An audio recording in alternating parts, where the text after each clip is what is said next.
انسان کی ہر خواہش کیسے پوری ہو سکتی ہے؟ آج ہم انسان کی ان اندرونی طاقتوں کا ذکر کریں گے جن کو استعمال میں لا کر ہم اپنی ہر خواہش کو پورا کر سکتے ہیں، اپنی زندگی کو جنت بنا سکتے ہیں۔ انسان کے اندر کچھ پوشیدہ طاقتیں ہیں جن کے تانے بانے ایک خاص طاقت سے جڑے ہوئے ہیں۔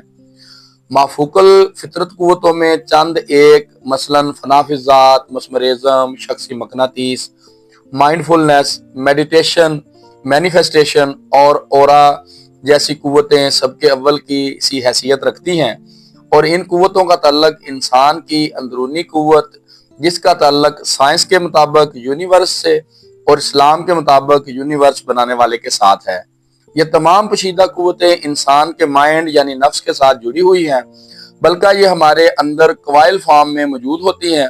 اگر کوئی ان کو انکوائل کر لے تو وہی کامیاب انسان ہوگا جو حالات کو اپنی مرضی سے تبدیل کر سکتا ہے اور ہر کام اپنی مرضی سے کر بھی سکتا ہے اور کروا بھی سکتا ہے۔ یہاں چند ایک باتیں انتہائی توجہ طلب ہیں جن کو سمجھ لینے سے آپ کی رسائی آپ کے اندر موجود بہت بڑے بیش قیمت ہیرے جواہرات کے ذخائر تک ہو جائے گی۔ اگر آپ خود کو بدلنا چاہتے ہیں تو اس سے آگے کی ویڈیو نہایت توجہ سے سنیں اور سمجھیں، ممکن ہو تو نوٹ بنا۔ 1930 میں ایک الیکٹریشین کریلین حادثاتی طور پر ایک ایسا کیمرہ ایجاد کر لیتا ہے جو انسان کے ظاہری وجود کے ساتھ ساتھ اس کے باطنی وجود کی بھی تصویر کشی کر لیتا ہے، جس میں انسانی مادی وجود کے ارد گرد مختلف 7 رنگوں کی روشنیاں ایک حالہ بناتی نظر آتی ہیں، جن پر سائنسی تحقیق انہیں 7 انرجی چکر کا نام دیتی ہے، اور ریسرچر کہتے ہیں کہ انسان کے اندر 7 انرجی پوائنٹ ہیں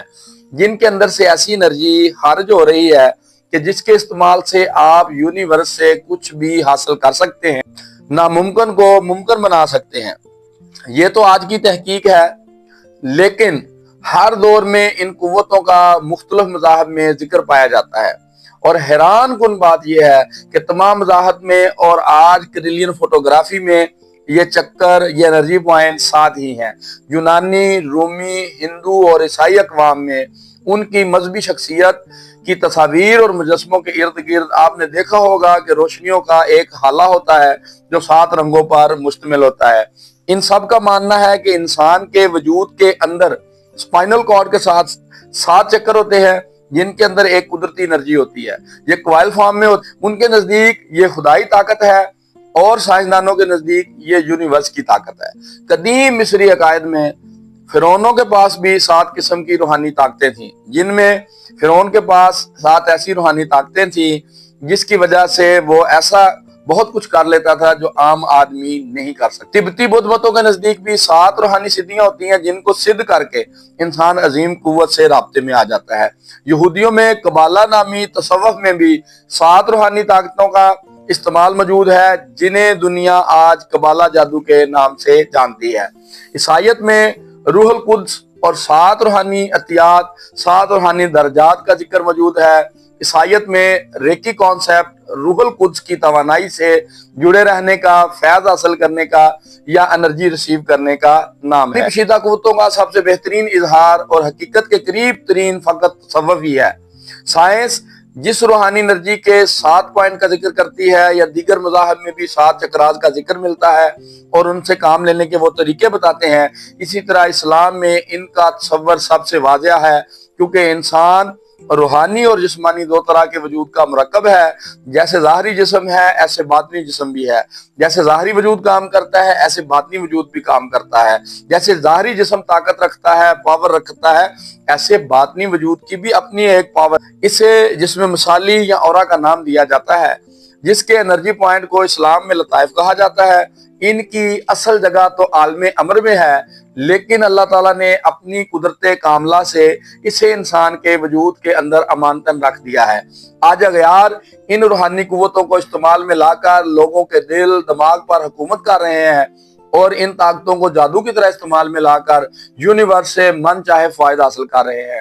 لیکن ہم ان سے فائدہ حاصل کرنا تو درکنار، ان چیزوں کے بارے میں ریسرچ کرنے کے لیے بھی تیار نہیں۔ یہ جتنی بھی روحانی پوشیدہ طاقتیں ہیں، قوتیں ہیں، ان کا تعلق انسانی مائنڈ کے ساتھ ہے۔ اور یاد رہے، ہم یہاں دماغ یعنی برین کی بات نہیں کر رہے، مائنڈ کی بات کر رہے ہیں۔ یہ ساری کی ساری طاقتیں انسان کے مائنڈ کے اندر ہیں۔ میری تحقیق کے مطابق مائنڈ کو آپ نفس یا جان کہہ سکتے ہیں، اور یہ ساری قوتیں جو انسان کسی بھی مشق، مراقبہ، تحت الشعور، تسخیر جنہ، مسمرزم، ہپناٹائزم یا کسی بھی طرح سے کوئی مافوق الفطرت علم یا طاقت حاصل کر لیتا ہے، تو دراصل وہ مائنڈ یعنی نفس سے ہی وہ طاقت حاصل کرتا ہے۔ اگر آپ مائنڈ یعنی نفس کے بارے میں سمجھ گئے تو یقین مانیے آپ وہ راز جان جائیں گے جو قدرت آپ کو بتانا چاہتی ہے۔ کہ یہ طاقت، یہ پاور، یہ انرجی اگر ہمیں نفس، مائنڈ یا جان سے حاصل ہو رہی ہے، تو مائنڈ یا جان یا نفس یہ طاقت کہاں سے حاصل کر رہا ہے؟ تو آپ قرآن کریم کی سورہ نمبر 39 آیت نمبر 42 کا مطالعہ کریں۔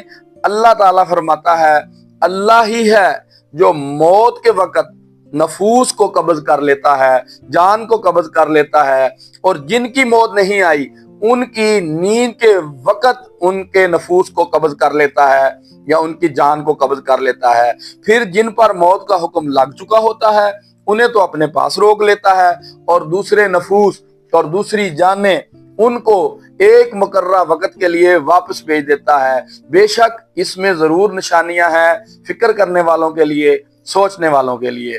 اس آیت کریمہ پر غور کریں تو پتہ چلتا ہے انسان کی جان، انسان کا نفس نیند کی حالت میں پروردگار عالم کے پاس ہوتا ہے، جو کہ سب سے عظیم طاقت ہے، عظیم ترین انرجی، عظیم ترین انرجی اللہ تعالی کی ذات بابرکت ہے۔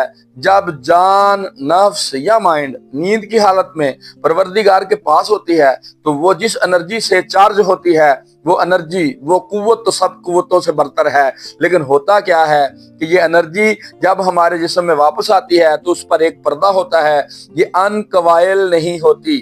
جو اسے انکوائل کر لے گا وہ قدرت کے رنگ دیکھے گا۔